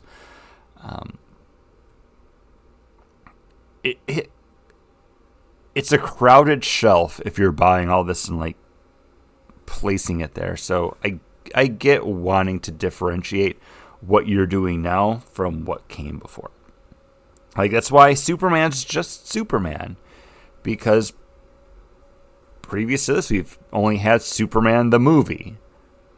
You know, to quote James Gunn on that, like, you have to do something different to like name your movie now, so people know like, oh, this isn't what I had before. So like, it's the same thing with like video games. Like, we don't get like Assassin's Creed 2 or Assassin's Creed 3 anymore. It's like Assassin's Creed Bloodlines. You have to like say like, no, this is its own thing, and it's tying into something else, but you don't have to worry about that.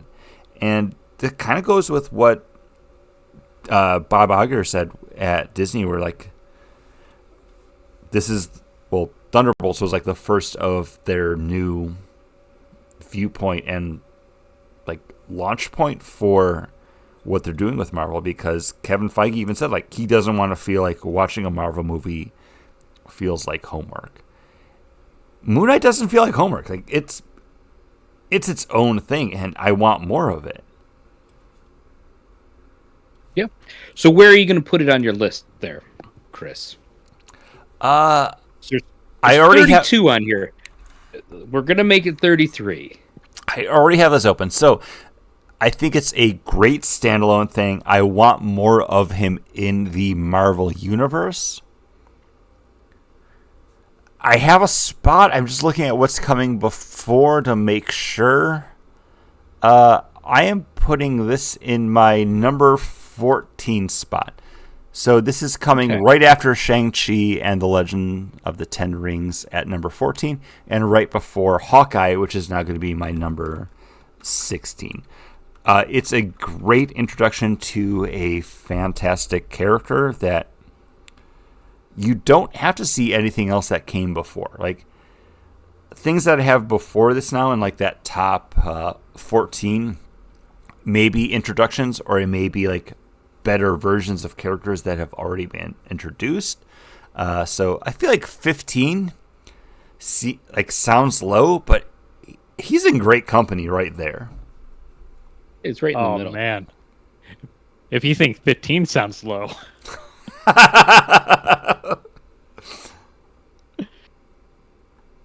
I'm looking between 24, 25, 26. Wow. Okay, so worse than Iron Man 3. Because you have Iron Man 3 as your 19. Worse than Ant-Man and the Wasp. Worse. Yes. Okay, I mean, I feel like you have WandaVision really low at 21.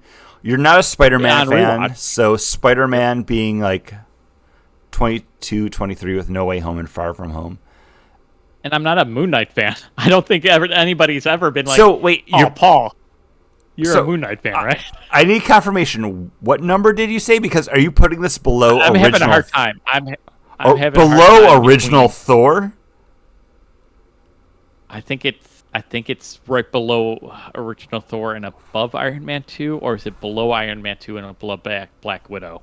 That's where I'm thinking. I'm thinking, okay, below Iron Man 2, above Black Widow. I just don't see myself watching this again. So you would watch original Thor before Iron Man. And if someone's like asking you, like, Paul, coming up to you at the water cooler at work, what should I watch? Thor from 2014 or Moon Knight? You're going to say Thor? I don't think Thor's from 2014. I think Thor's probably from 2007. Oh, gosh. That makes that even worse. We were doing the show in your new house when we reviewed Thor. Okay, so that would have been 2011. Are you sure that we were in the new house for Thor? Yes, Paul. Oh, yeah, Thor, because I watched Thor. You signed the paperwork, so it's 2011, yeah.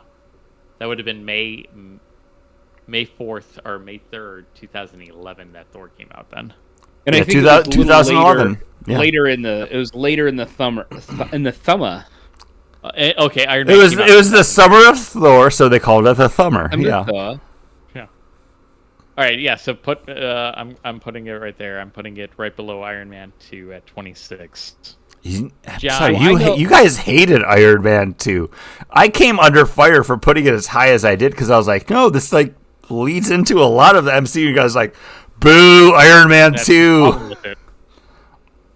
Oh my gosh, Moon Knight 2 is, or Moon Knight's better than Iron Man 2. So subjective, I know. Moon Knight, I don't think is the thing that I'm going to keep going back to and rewatching. And I don't feel like at this point a lot of the Marvel stuff is that, even the stuff that have come out. Because when we first started this, it was that if you put the 2 DVDs in front of me, where would I watch it? But I think that this is so well done. I think the we didn't even talk about, like, the costumes are... Yeah, we talked about Moon Knight for a while, but we didn't actually talk about Moon Knight. He looks awesome. Like, him pulling, like, his, like, moonerangs out and, like, throwing them and stabbing people with, like, it's a great-looking costume. It's, like, very Mummy-inspired. Like, it's and so even cool. the Mr. Knight costume... And you said I had to call the suit. He put on a suit. And even like the suit that you see in that opening credits isn't the same suit that he wears in the show. It's actually the Jock Lind. I want to say Jock Lindsay.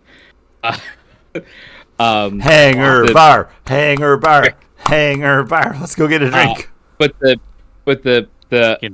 Jake again. Oh hell yeah! It's the Jake one because it is more tattered and looks like it's been burned and worn, and that's his suit that he wears. Yeah, all that stuff looks great. But I think at this point I'm looking at what is well done and what I would hold in higher esteem of the things that have come out in this. And I think there's a lot of good stuff, but I'm putting it a little higher than you, Chris. Okay. I think I'm going to put this... Thank you. Justice for Towerette. I'm going to put this at number 13. I think this is above WandaVision because I think it's a little better executed and had a full, like, start to finish trajectory where it ends, and it ends like they finished it, and I was like, okay, you don't need a sequel to this, and if they do a sequel, it's what is it going to be? Is it going to be a different alternate world Moon Knight? Because that story feels like it's kind of wrapped up. I really like WandaVision, but WandaVision, like, it ends and they're already telling you she's going to be in Doctor Strange. Yeah. You're going to want to know what's going on with White Vision, who's supposed to have a show coming out in the next 2 years. Like, it felt like it was another cog in the machine of Marvel that, we did all this. We weren't just telling you a great story. Look for these characters elsewhere. Where this was its own set story. Start to finish, I think it's solid throughout the whole thing. Like, there's no real bad episode in this.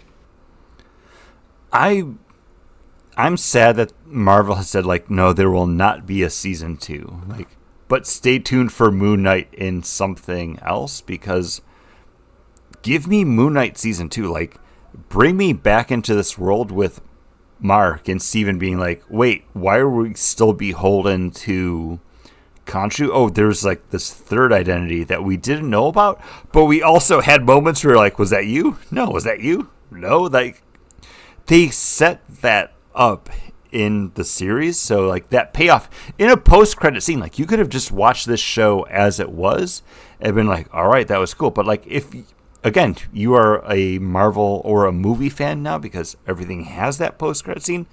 If you had stuck around and been like, oh, we're being brought back into it. Oh, they're teasing something else. Like they set the groundwork for it. Like have it be like Steven or Mark wake up and they're like, why am I here now? Like I was out of this. Like we did what we did, and like conscious are like, you did what you needed to do. I still got Jake here. Get ready, suckers. And Jake's the one who sets up the date in the first episode. Is it Jake? Because Mark wouldn't do that. He has a wife. Like, he's still in Oh, love yeah. with Yeah, you're right. You're right. Layla. Can you blame him? I'm going to use this moment. Layla's a treasure. I love her. She's great. She's a good character. And she's not a damsel in distress character. Like, she can take care of herself. And I think that's great about, again, with this, it's not super tropey.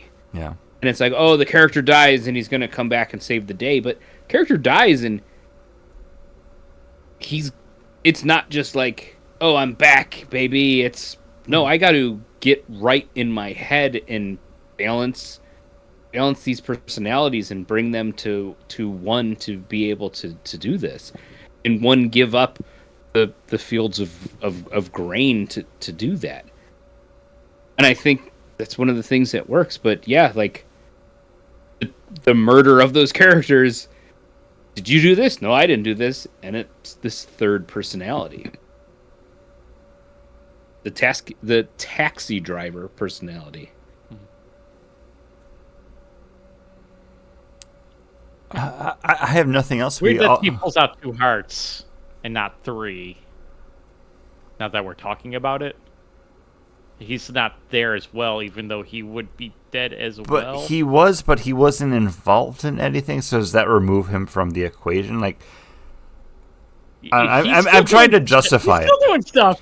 He's still asking girls out on dates and killing other people. I didn't. Don't they see a room that they can't get into at the psych ward? Yeah, and there's the moment when I don't remember if it's like the last episode or episode number 5 where like one of like the personalities is talking to like the doctor version of Harrow, and it's very much like that New York cabbie, like, hey, what do you mean?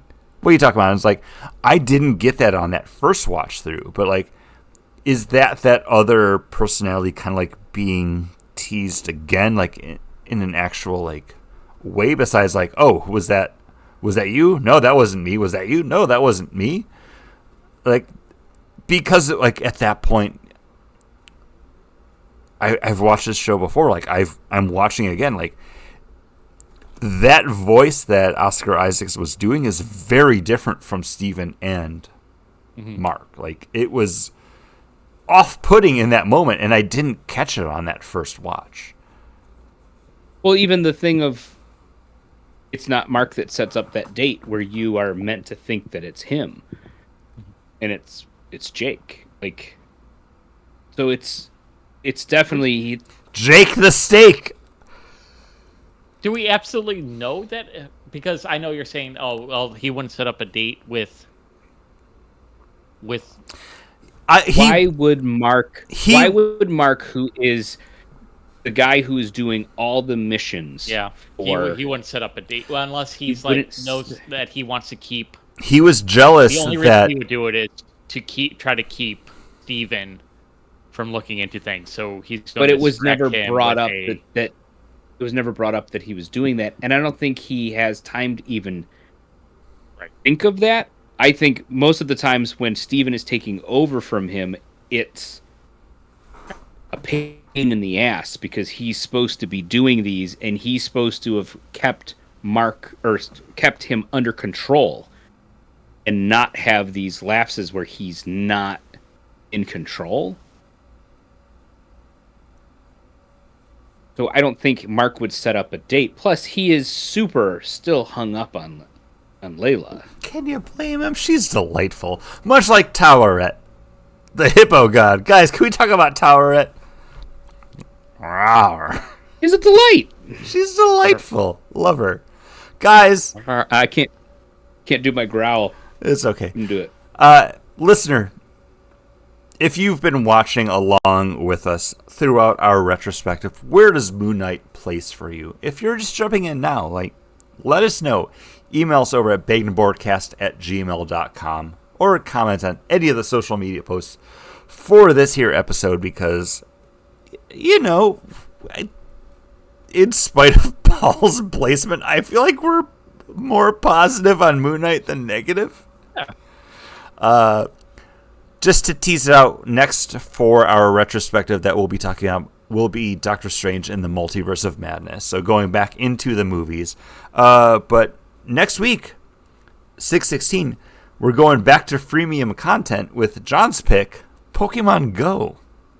I gotta Pokemon Go. Pokemon Go. I play it every day now. Water event going on.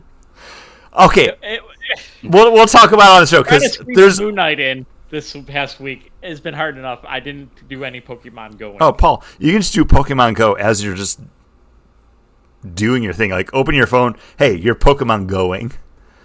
Hey, Paul, when you stop right before you're gonna go and install a security system, stop. Spin a Pokestop. Catch a Pikachu. Right now, you can get some Staryus. I'm going hardcore after some Magikarp. I gotta get a Gyarados, baby. You don't have a Gyarados? I don't have a Gyarados. Oh, get you a Gyarados. Listener, get you a Gyarados. We'll see you next week. Bye. I don't know what a Gyarados is. Oh my god. And also, I did want to say that on the chat, just because I didn't want to interrupt you, John. I did say that, but WandaVision has the better needle drop of Agatha all along. Banger of a song.